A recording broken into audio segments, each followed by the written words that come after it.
Uncle Chris, is she your girlfriend? That question changed my life.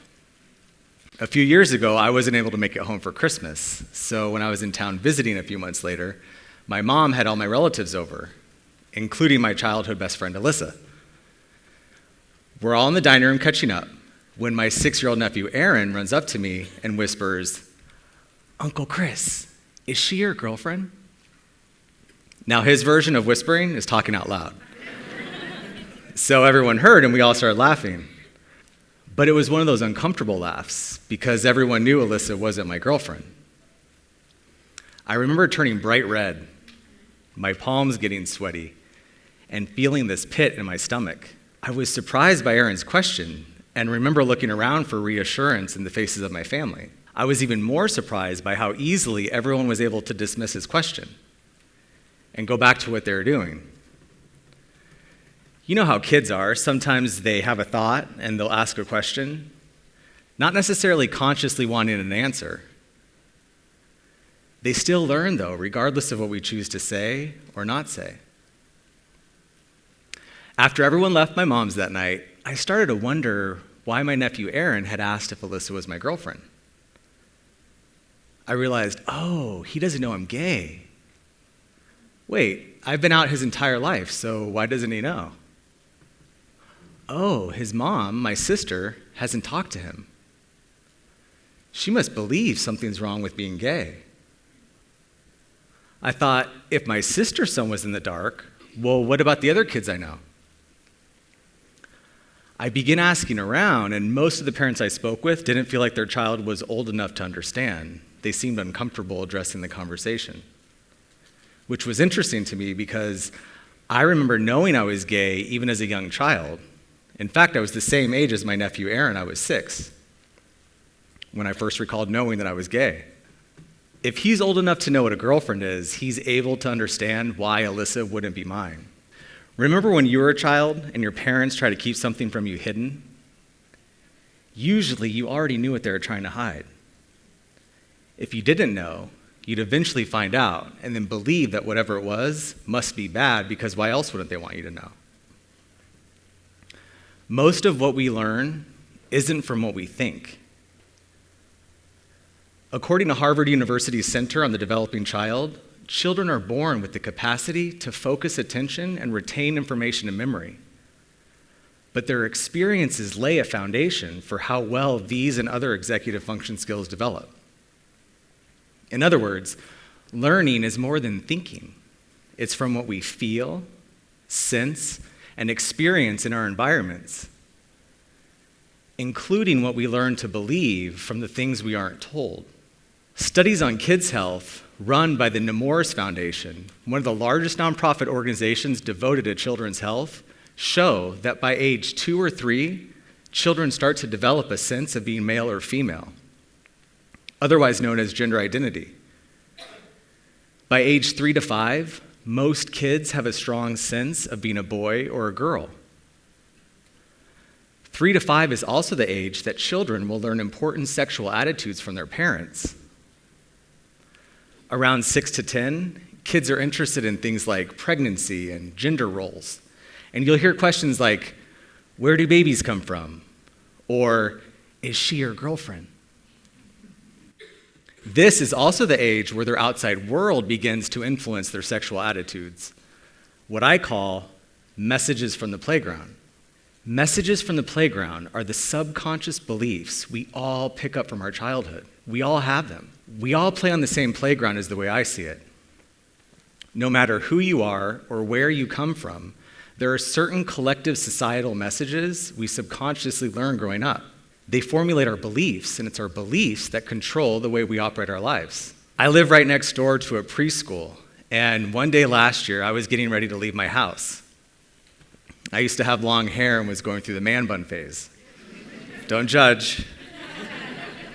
And I was walking to my car when a little girl from the preschool ran up to the fence and yelled, "Hi."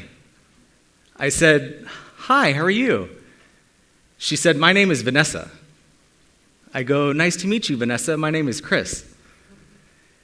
She then asked me, "Are you a boy?" I said, "Why, yes, I am." Then her friends came over and they continued playing on the playground. This sweet and innocent question reflects what her 5 or 6-year-old mind is absorbing right now about what it means to be a man and a woman. She saw what appeared to be the body of a man, but with long hair and a bun. So similar to my nephew Aaron, she asked the question based off what she's already learned. Now, I could almost guarantee that her parents never sat her down and said, "Vanessa, boys have short hair and girls have long hair." It's just something she's picking up from her surroundings. The subconscious beliefs she's developing in her childhood about gender and sexuality. I wondered, how many parents do I know have considered the possibility that their child is LGBT? And if so, when and how do they approach it? I'm not saying they're homophobic. I'm addressing the fact we live in a heteronormative society. You're assumed straight upon birth, which creates the closet experience. The Merriam-Webster Dictionary's definition of the term benign neglect is an attitude or policy of ignoring an often delicate or undesirable situation that one is held to be responsible for dealing with. Benign neglect was a policy proposed in 1969 by Daniel Patrick Moynihan, President Nixon's urban affairs advisor. During that time, Moynihan had sent the president a controversial memo stating, "The time may have come when the issue of race could benefit from a period of benign neglect." It's been suggested that benign neglect and racism in the US are directly correlated to events like the death of Trayvon Martin and Michael Brown in Ferguson, Missouri. Just because something is benign doesn't mean it's not harmful. Not communicating something communicates something. One of the biggest reasons I hear from parents why they don't discuss gender and sexuality with their children is they're too young to understand. Kids will learn anything we teach them, including what we don't. They can learn acceptance just as easily as intolerance. A letter addressed to the parents of infants and toddlers on Kids Health says sexual development begins in a child's very first years. Infants, toddlers, preschoolers, and young school-age kids develop an emotional and physical foundation for sexuality in many subtle ways as they grow. My sister not having a conversation with her kids about her gay brother communicates something. It communicates being uncomfortable with the conversation, which implies that it's different, further perpetuating guilt, shame, and the closet experience. As a gay child, this is what I picked up from my surroundings, what wasn't being talked about. The benign neglect which formulated my messages from the playground, the subconscious beliefs I had about what it meant to be gay, the internalized homophobia I developed in my childhood. Internalized homophobia is something all gay people have to some degree, and it's important to acknowledge because it sheds light on something that has to do with shame. If any of us, gay or straight, has guilt or shame, we may subconsciously seek punishment. That could look like many things, but includes unhappiness, unhealthy relationships, substance abuse, and other self-deprecating behavior. Dr. Brené Brown, a shame and vulnerability researcher, shows that kids start shutting parts of themselves down around middle school. She actually refers to 4th and 5th grade as the creativity slump, because that's the age kids begin to compare themselves to each other. Her studies show that shame-prone children are more likely to commit suicide, drop out of school, engage in high-risk sexual behavior, and experience increased drug use. Shame is something most humans experience. For the gay community, the closet is the place most of us spend our developmental years in, and is a hotbed for shame. Research shows that shame and addiction are so closely related, they don't know where one starts and the other begins. Shame is also highly correlated with suicide.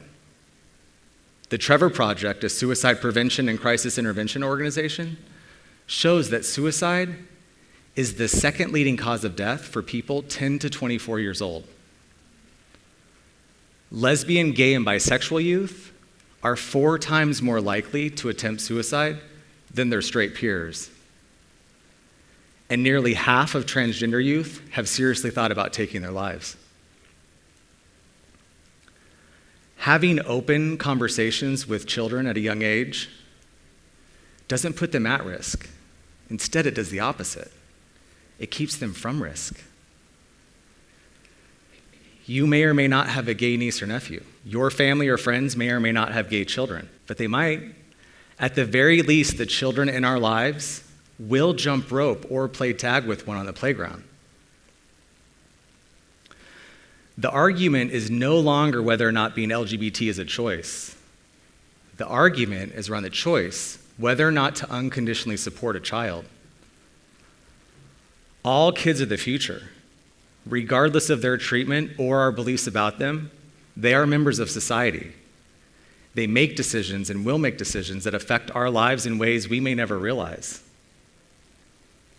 The reports I've shared by researchers, to emphasize a point, are actual people. They're the lives of children who are getting bullied or who have to hide who they are for being gay, lesbian, or transgender. They're the lives of kids we may see on the street, interact with at the grocery store, or talk to at a restaurant in our own neighborhood. They're the lives of our friends' family members. They're the lives of fellow human beings. We have the potential to change a child's life by being patient, supportive, and vulnerable. All it requires is the space to have the conversations and a willingness to be open. Just the other day, I was talking to a 7th grade class about gender and sexuality, and a young boy asked me, "Why do stereotypes exist and why do we have to have them?" I said, "That's a really great question. And you're so smart to even ask." I told him stereotypes exist if we don't question why we believe something we do. They also continue to exist if we don't speak up to challenge them otherwise. I have an invitation for you. Join me today by asking the kids in your life questions and answering theirs honestly. Have conversations. Don't make assumptions. Validate and affirm them, and continue being the parent, uncle, aunt, brother, sister, teacher, and ally you're capable of being. Consider that most of your beliefs aren't your own. Ask yourself what messages you learned growing up that impact your life today. And if the thought has ever crossed your mind of whether or not a child you know is LGBT, talk about it. Not communicating is communicating. By challenging our beliefs and talking about gender and sexuality with kids at a young age, we affirm and normalize LGBT youth, create allies, and prevent homophobia and bullying before they begin. This matters because right now, the kids in your life are learning. And most of it isn't from what they think. This is dedicated to my nephew, Aaron, and all kids asking questions, challenging norms, and helping create a more peaceful planet. Thank you.